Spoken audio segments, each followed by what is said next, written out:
is a lot different than other teams. That Princeton style can really mess you up. They did a good job. They did a good job freeing people up. They did a good job with their movement, and ultimately that dug us a hole. Our man-to-man defense wasn't there tonight, and got us down. Got us in one of those positions that you've seen us in this year, where we got to dig down and try to come back from a double-digit deficit, and that's always tough. You saw a totally different energy level in the second half at a certain point to give us a rally to get back in the game, but we have to learn our lesson and understand that aggression and energy level has to be there from the beginning of the game. What does it take to get that lesson or that point across at this point? When you find out, you let me know. You know, it takes time, it takes experience, it takes leadership, it takes a lot of different things. The biggest thing is the focus, I think, that goes into a scouting report. Like tonight was really a focus on the scouting report situation. I mean, they could really make you pay if you're not ready to play. Getting through screens, whether we're switching and communicating in the half court defensively, and they're the kind of team that can make you work for a long possession, and you might play 25 seconds of good defense, and then it's time for them to pick on one particular guy, and then that's team basketball. That's where you got to understand how to finish possessions defensively. I can just seem like so many times they were just cutting, just backdoor cuts, and it was just a matter of, did you feel like guys getting lost in screens, or just seemed like over and over they just kind of kept cutting? Well, we wanted to be aggressive in the game. We really wanted to try to turn them over a little bit and have some good ball pressure. I don't think our ball pressure was good at the beginning of the game, good enough. They had 9 assists at the half. That's too many. And then you have to change your mindset when you're aggressive and up the line on defense to playing even with your man so you can't back cut. And it's just difficult to get that mindset changed preparing for the game. And we got to do better. We have to do better. We've got to defend better, and most of all, the energy at the beginning of the game. You can make up for mistakes athletically if you have that energy. I thought we got down on ourselves a little bit when they made a run in the first half, and wasn't happy with how we responded. Do you feel like some of the stuff you guys have talked about needing to improve on, that's happening, just maybe a little more gradually than you might like, or have you guys stagnated? I did feel like it was happening up into this game. I really did. We'll watch tape and learn from this experience because it is a different kind of team. And we have, second half, we respond, and a whole lot different than the first half. That's what I talked to the team about after the game. We have to get to the point where you cannot let a team go on a run that gets you down 12, 14, 16 points before you actually react. In the second half, we reacted the right way. We got to get to that point earlier in the game, regardless of who we're playing. It could be a pressing team. It could be a half-court, set-oriented team. We have to respond a whole lot better than we did tonight. How frustrating has this gotten for you guys, just the way the season's gone so far? I mean, I think anyone that is in this position right now is frustrated, but you guys stay the course. You got to stay the course in terms of improvement.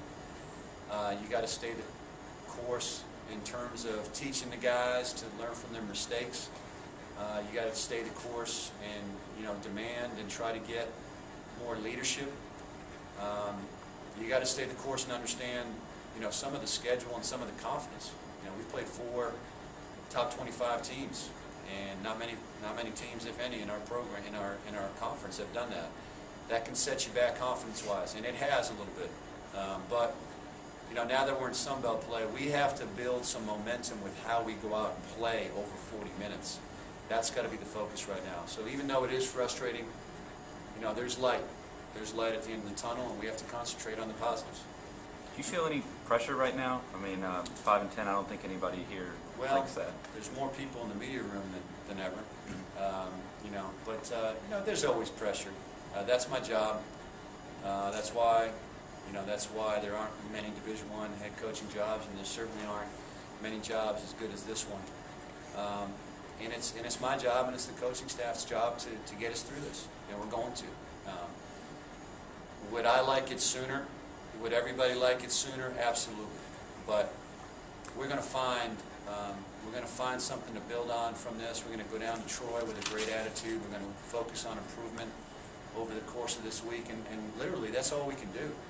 You know, if I approached it any way different, then I would be disappointing my team, the program, the administration, and I would also, you know, that's something that I'm asking the players to get better at.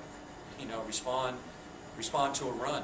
Well, people have made a run on us, and we're, you know, whatever our record is right now. So I've got to respond, and the coaching staff has to respond in a positive way and focus on improvement. That's all we can do.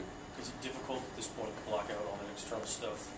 I mean, how hard is that? Obviously, it's something you have to do. How hard is that? Well, you know what? This is the first time I've been through it to this extent, but that's, you know, as upset as you are after a loss, I'm going to watch tape and I'm going to see some positive. I'm going to see us fight back in the second half with a lot of energy. I'm going to be able to show the team some of what we need to have more of.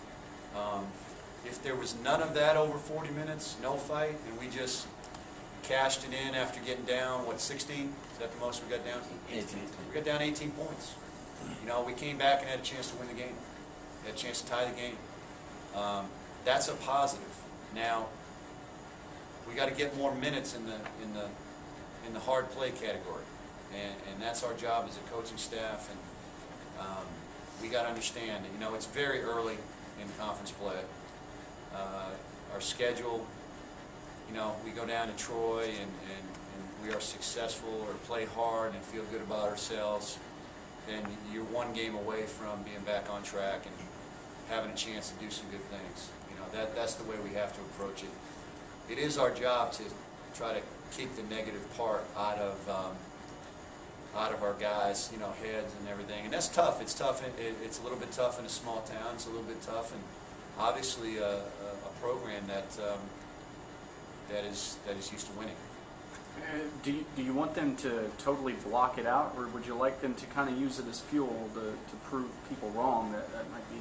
I think a little bit of both. You know, I think the guys have to put their foot down, and I think we all want that. And I think you saw a team in the second half that kind of put their foot down. Now, you know, understanding, having the toughness to understand that no games are going to be easy games. You know, we got to go down to Troy. We haven't been successful at Troy the last 2 years.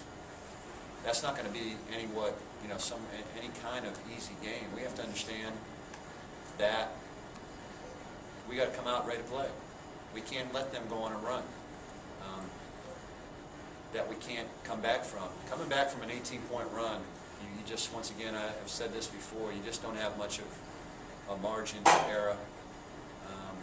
So I do want a little bit, you know, I want the guys understanding that this is not good enough, and I do want them to come out with a little more chip on their shoulder. And I think someone even said this before, you know, stop being the hunted and go out and start being the aggressor and start hunting. And I'll add to that, that's a mental mindset. And the mental to the physical game is, you know, I've heard this all the time, 4 to 1. And we have to get that mental mindset right. That's probably the biggest obstacle right now, biggest challenge right now. Two home losses in a row here. What do you tell guys? What do you tell fans, I guess, if you could tell them anything after 2 pretty tough ones here in the building that they're not used to seeing this kind of stuff? I think just stay with us. You know, we have an incredible fan base. You've got people that will be very supportive no matter what happens. You got, you know, some will jump off, you know, the wagon, which that comes with the territory. You know, put it on me. Put it on me. Don't give up on the players. As leaders of the program, we're going to get this thing turned around. But these guys are working hard, you know, more than you know behind the scenes, and eventually this will show up in the win column. You know, we got to stay together as, you know, we call ourselves a program, and the fan base, you got to stay with us and stay positive. And we're all demanding more. We all want more for this program, and we're going to get this turned around. Do you take the criticism kind of as business, or does it start to become personal? Oh, it's always personal. Don't ever, and I mean that in a good way. It motivates me as a coach to come out and do better. And there's no question this coaching staff's working hard. And there's no question the players, they hear it. They want to do good. They're good kids. We've got good kids now, and we've got kids that want to win, and we just haven't put together the 40-minute effort. I think, you know, anyone would say you have seen it in spurts. Now we've got to keep building toward a 40-minute game. Thanks, Coach.